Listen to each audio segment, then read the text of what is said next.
بالنسبة لو طالب، في استراتيجيات بتبقى للفصل الدراسي، سواء الشخص اللي جوه المدرسة ممكن يعملها أو الأكاديمية التعليمية أيا كانت، أو من البيت ممكن إن الشخص يعلم نفسه أو كمان أهله يساعدوه في الحاجات دي. حاجات بسيطة لكن مهمة، زي إن مثلا قواعد الفصل تكون محطوطة بشكل موجز وسهل، وإن تتراجع بانتظام مع الطالب، وأحسن ليه إن هو يراجعها بتكرار علشان يتأكد من إن هو فهمها.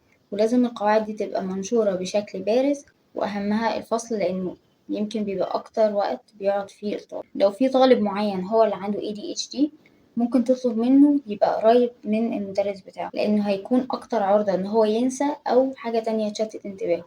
والأفضل تتأكد إن هو بعيد عن أي مصدر إزعاج أو خطر، زي أبواب، شبابيك، مناطق مزدحمة، أصوات كتيرة. إن أنت تخلي الطالب يلاحظ السلوكيات اللي بتطلع منه المتكررة، وده يكون بشكل فوري.